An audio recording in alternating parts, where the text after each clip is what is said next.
എന്താ എന്തോ അറിയില്ലടാ. രാവിലെ എഴുന്നേറ്റപ്പോൾ തൊട്ടച്ഛന് നല്ല ക്ഷീണം ഉണ്ടായിരുന്നു. വലിയ മിണ്ടാട്ടം ഉണ്ടായില്ല. കുറച്ച് കഴിഞ്ഞ് മുറിയിലേക്ക് നോക്കിയപ്പോഴാണ് ആള് ബോധമില്ലാതെ കിടക്കണ കണ്ടത്. നീ പെട്ടെന്ന് ഞാൻ ഡോക്ടറെ പെട്ടെന്ന് ചെല്ല്. ഞാൻ ഒരു ഹാഫ് ആൻ അവറിൽ വരാം. സിസ്റ്റർ അങ്ങോട്ട് പോകും. ശരി. ഞാൻ കുറച്ചു നേരത്തെ ഐസിയുലാക്കിയ ഭരതനാരായണ. ആ മനസ്സിലായി. ഞാൻ നേരത്തെ വന്നിട്ട് പറഞ്ഞിരുന്നു, കുറച്ച് കോംപ്ലിക്കേറ്റഡ് ആണ്. സ്ട്രോക്ക് ആയതുകൊണ്ടേ ഒരു സൈഡ് കംപ്ലീറ്റ്ലി പാരലൈസ്ഡ് ആണ്. റിക്കവർ ആകാൻ കുഴപ്പമൊന്നും ഉണ്ടാവില്ലല്ലോ അല്ലേ? മാക്സിമം നോക്കാം. ശരി. പിന്നെ കൂടെ എപ്പോഴും ഒരാൾ ഉണ്ടാവില്ലേ, ബൈസ്റ്റാൻഡർ ആയിട്ട്? ഉണ്ടാവും. ശരി.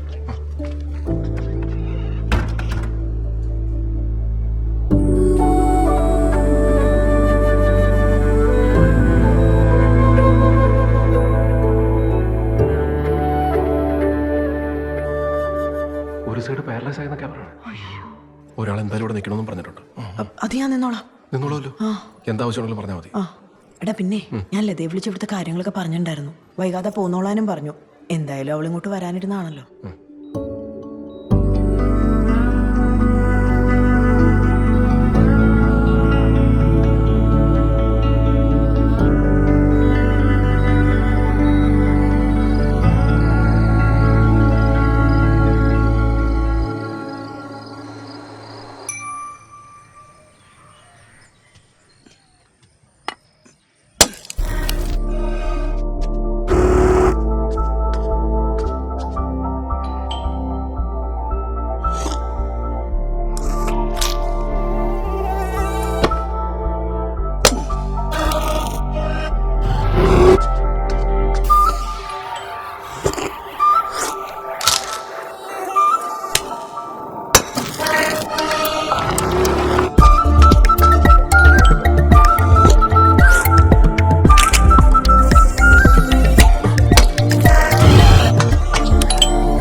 പപ്പടം വേണ്ടല്ലോ.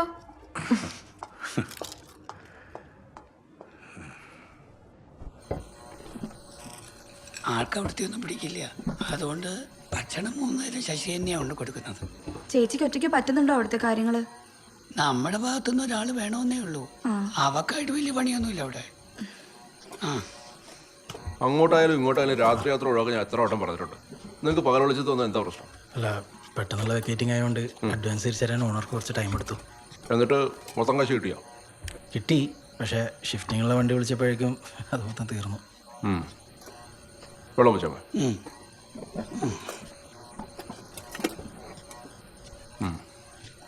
ഇത്രയും കാലം മുടങ്ങി നിന്റെ ശമ്പളം കിട്ടിയോ? നോക്കാന്നൊക്കെ പറയുന്നുണ്ട്. അതിന് നോക്കണ്ട, കിട്ടില്ല. അവിടുത്തെ കാര്യങ്ങളൊക്കെ എനിക്കറിയണതല്ലേ. ഒരു നല്ല പടം പോലും കിട്ടാല്ലേ ശശിയേട്ടാ? വേറെ തിയേറ്ററുകളിൽ നോക്കിയായിരുന്നു? നോക്കി, പക്ഷെ ഒന്നാട് ശരിയാവണില്ല. പിന്നെ തൈക്കാട് സ്കൂളിലൊരു പ്യൂൺ വേക്കൻസി വരുന്നുണ്ട് 3 മാസം കഴിഞ്ഞിട്ട്. അപ്പോൾ അത് NSS വഴി ഒന്ന് പുഷ് ചെയ്താൽ ശരിയാവുമെന്ന് വിചാരിക്കണു. നല്ലതായിരിക്കുമല്ലേ? ഓ സ്ഥിരമല്ലേ? സ്ഥിര. ഞാനൊന്ന് NSS വഴി പുഷ് ചെയ്യാം. അപ്പോൾ നീ ഇരിക്കും, ഞാനൊന്ന് വിളിച്ചിട്ട് വരാം. എന്നിട്ട് കഴിക്കാം.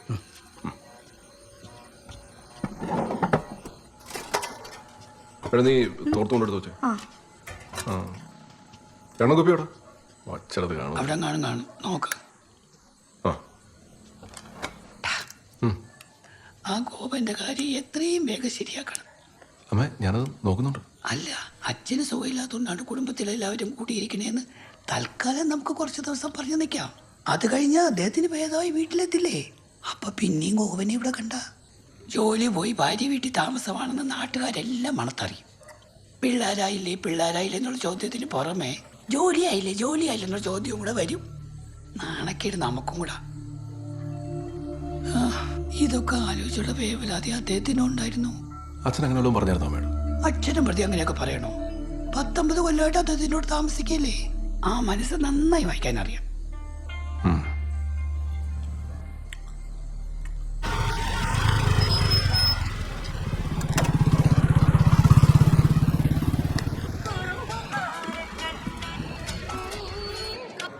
പ്രസാദ്.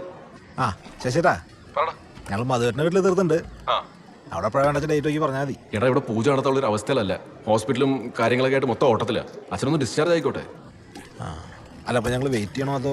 അല്ല വേണ്ട വേണ്ട, നിന്റെ വീട്ടിലും സുഭാഷിന്റെ വീട്ടിലൊക്കെ ചെയ്യും. അപ്പോഴത്തേക്കും ഇവിടുത്തെ കാര്യങ്ങളൊക്കെ ശരിയാവും. അയ്യോ താങ്ക്സ്. പിന്നെ നീ ആ പ്രസ് വിളിച്ചിട്ട് പൂജയുടെ നോട്ടീസിന്റെ കാര്യം എന്തായെന്ന് ചോദിക്കുക. അത് എന്ന് കിട്ടുന്നോ അതിന്റെ പിറ്റേ ദിവസം തന്നെ പത്രത്തിൽ കയറ്റാനുള്ള ഏർപ്പാടും ഉണ്ടാക്കണം. പിന്നെ ഈ ഹോസ്പിറ്റലുകൾ, അമ്പലങ്ങൾ, ഇതുപോലെ സങ്കടവും പ്രാർത്ഥനയായിട്ട് ആൾക്കാർ കൂടുന്ന സ്ഥലങ്ങളിലൊക്കെ ചറപറ കൊടുത്തേക്കും. അതേറ്റു. Okay okay. എവിടെയായിരുന്നടാ? വീട്ടിലെ ഗ്യാസ് തീർന്നു പോയത്. പിന്നെ ഏജൻസി പോയി പുതിയ കുറ്റി എടുത്തു വന്നിട്ട് നീ ക്യാൻറ്റീനിലേക്ക് അല്ലേ ഞാൻ കൊടുത്തിട്ട് വരാം.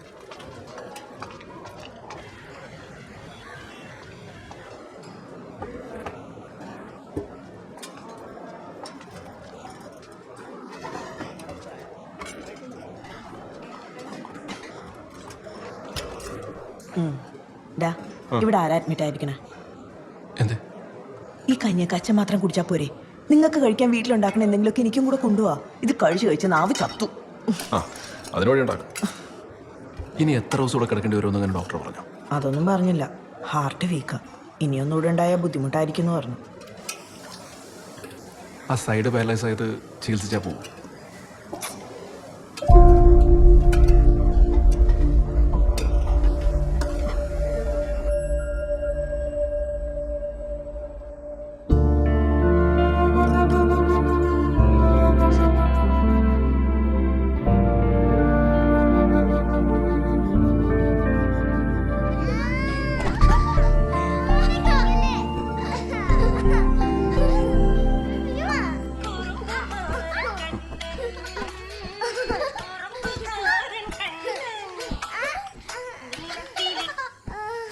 Hello doctor. നിങ്ങൾ വന്നിട്ട് പോയായിരുന്നോ? ഞാൻ ഇപ്പം ഇങ്ങോട്ട് എത്തിയിട്ടേ ഉള്ളൂ.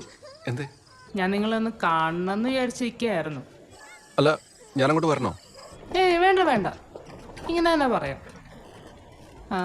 വേറൊന്നുമല്ല, അച്ഛൻ്റെ കാര്യേ ഇങ്ങനെ എത്ര നാൾ മുന്നോട്ട് പോകുമെന്ന് പറയാൻ പറ്റില്ല. വെറുതെ അനാവശ്യ ഹോപ്പ് തരേണ്ട കാര്യമില്ലല്ലോ. മനസ്സിലായി. ഉടനെ എന്നല്ല ഞാൻ പറഞ്ഞത്, എന്നാലും നീ അങ്ങോട്ട് മുന്നോട്ട് പോവാന്ന് പറഞ്ഞാൽ ബുദ്ധിമുട്ടാണ്. വീട്ടുകാരൊക്കെ ഒന്നേ വിളിച്ചൊന്ന് കാണിച്ചേരെ. എല്ലാരും കൂടെ ഒരുമിച്ച് വന്നിട്ട് പുള്ളിക്ക് അങ്ങനെ തോന്നൽ കൊടുക്കണം എന്നല്ല ഞാൻ പറഞ്ഞേ.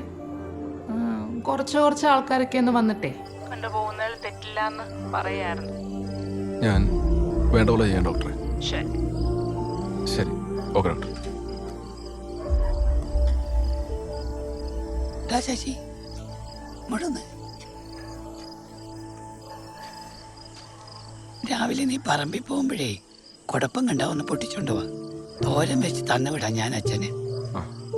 ഒറ്റയ്ക്ക് ആ മുറി കിടപ്പല്ലേ, എന്തെങ്കിലും വായിക്ക് രുചിയായിട്ട് കഴിക്കട്ടെ എന്ന്. അമ്മ വരുന്ന അച്ഛനെ കാണാൻ. വേണ്ടടാ, ഓ ആ കിടപ്പ് കാണാൻ ഞാനില്ല. പിന്നെ ഇങ്ങോട്ടല്ലേ കൊണ്ടുവരുന്നത്, അപ്പം ഞാൻ നോക്കിക്കോളാം.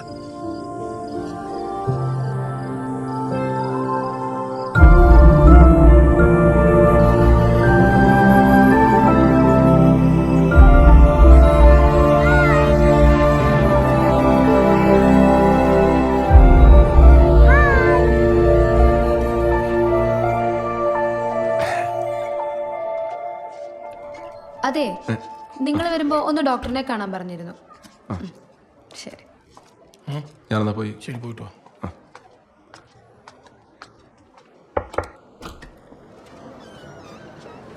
ഡോക്ടർ.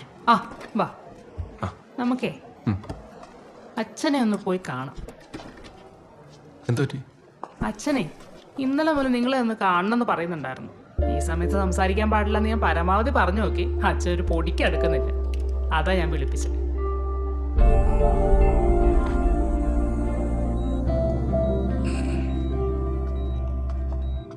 ദേ, ആളെ കൊണ്ടുവന്നിട്ടുണ്ട്. അച്ഛൻ ഞാനോ? പോയിക്കോ. പോയിക്കോ. ഞാനെന്നാ ഒന്ന് റൗണ്ട്സിനൊക്കെ ഒന്ന് പോയിട്ട് വരാം.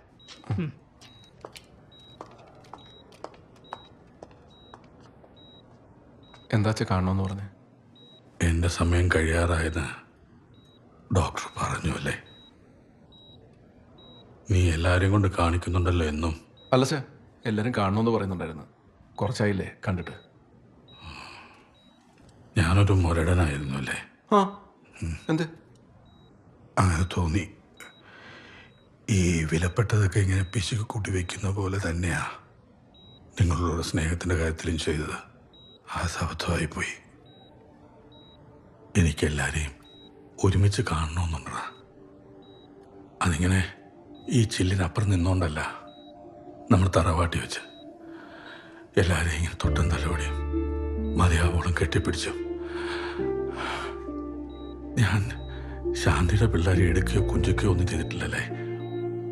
ഒരു ഉമ്മ പോലും കൊടുത്തിട്ടില്ലെന്ന് തോന്നുന്നുണ്ട്. എനിക്കതൊക്കെ ഇപ്പം ചെയ്യാൻ തോന്നുക. ഇതൊക്കെ എന്തെങ്കിലും ചെയ്യണമെന്ന് മനസ്സിൽ കരുതി വെച്ചിരുന്നതാ. കുറേ കാലം കൂടി ഇങ്ങനെയൊക്കെ പോകുന്നൊരു കോൺഫിഡൻസ് ഉണ്ടായിരുന്നു. അച്ഛൻ ആ കോൺഫിഡൻസ് ഒന്നും വിടണ്ട. ഒന്ന് സുഖമായിട്ട് ഇപ്പം ഈ പറഞ്ഞ പോലെയൊക്കെ തന്നെ സന്തോഷമായിട്ട് നമുക്ക് വീട്ടിൽ ഇരിക്കാമല്ലോ. ആ പിന്നെ നമ്മുടെ ഗോപനൊരു ജോലിക്കാരൻ ശരിയായി വന്നിട്ടുണ്ട്. ആ, അത് നന്നായി. അച്ഛൻ്റെ ചിരി കാണാൻ നല്ല ഭംഗിയുണ്ട്. അച്ഛനെന്നാ റെസ്റ്റ് എടുക്ക്. എന്തെങ്കിലും ആവശ്യമുണ്ടെങ്കിൽ പറഞ്ഞാൽ മതി. മോനെ, ആ ഡോക്ടർ പറഞ്ഞാലും ഇല്ലെങ്കിലും എനിക്കറിയാം ഈ വണ്ടി എത്ര ദിവസം കൂടെ ഓടുമെന്ന്. നീ വീട്ടിൽ നിന്ന് എല്ലാവരെയും കൊണ്ടുവരുന്നതല്ലേ. ആ കൂട്ടത്തെ രണ്ടുപേരെയും കൂടെ നീ ഇവിടെ കൊണ്ടുവരണം. കണ്ണടയുന്നവരെ അവരെയും കാണണം എനിക്കിവിടെ. ആരാ അച്ഛാ?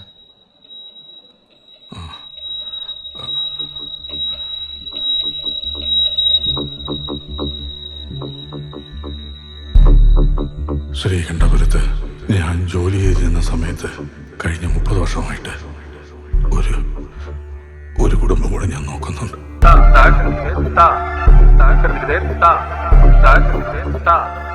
രുക്മിണി, അവരിലൊരു മകനുണ്ട്. നീ ഒന്നവരെ ഇങ്ങോട്ട് കൊണ്ടുവരണം. അങ്ങോട്ട് പോയി അവരെയൊക്കെ കണ്ടിട്ട് കുറേയായി. ഇനിയിപ്പോൾ അതിനും സാധിക്കില്ലല്ലോ. പിന്നെ വലിയ കോലാഹലമൊന്നുമില്ലാതെ നീ ഇതൊന്ന് വീട്ടിൽ അവതരിപ്പിക്കണം. എന്നിട്ട് നിന്റെ അമ്മയോട് പറയണം ഇതൊക്കെ ആ ഒരു സ്പിരിറ്റിലെടുക്കാൻ. ഏത് സ്പീഡിലെടുക്കാൻ? എനിക്കറിയില്ല. അമ്മയല്ലേ 19 കൊല്ലമായിട്ട് അച്ഛനെ മനസ്സ് വായിച്ചോണ്ടിരിക്കുന്നത്. ഇതൊന്നും എഴുതിയ പേജ് അമ്മ കണ്ടിട്ടില്ലേ? നീ കണ്ടവിടുത്ത് പോയിരുന്നല്ലോ, അപ്പോൾ മനസ്സിലായില്ലേ? അതച്ഛൻ ശശിയേട്ടനെ കടലും കാണിച്ച് കപ്പലിൻ്റെ വാങ്ങിച്ചു കൊടുത്ത് വെസ്റ്റേറ്റ് കിട്ടുന്നുണ്ടാവും. അല്ലാണ്ട് ഈ കേസേട്ടിൻ്റെ വീട്ടിലോട്ടൊക്കെ ബോധമുള്ള ആരെങ്കിലും കൊണ്ടുപോകും.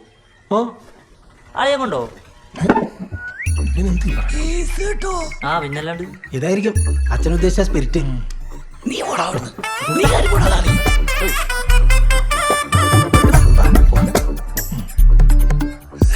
ചേച്ചി എന്താ പറഞ്ഞേ? എന്തു പറയാൻ? ഇത് കേട്ടപ്പോ മരവിച്ച പോലെ അവിടെ ഇരിപ്പാ. അച്ഛൻ അതേട്ടാ ഇത്ര സ്നേഹത്തോടെ എൻ്റെ മുഖത്തൊക്കെ സംസാരിക്കുന്നു. എന്നൊക്കെ ചിരിക്കുകയൊക്കെ ചെയ്തു. അതിങ്ങനെ ഒരു ബോംബ് പൊട്ടിക്കാന്ന് ഞാൻ അറിഞ്ഞു. നീ അവരുടെ അടുത്തേക്കല്ലേ?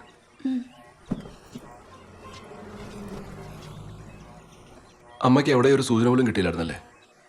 സൂചന കിട്ടിയിരുന്നെങ്കിൽ അന്നേ ഞാൻ ഉണ്ടായിരിക്കുമായിരുന്നോ? നീ എവിടെ വരെ പോയിട്ടും എന്തെങ്കിലും സംശയം തോന്നിയിരുന്നോ? ഇല്ലല്ലോ. അമ്മ ഇപ്പം എന്താ ചെയ്യേണ്ടത്? അച്ഛൻ അവരെ കാണണമെന്നൊക്കെയാണ് പറയണത്.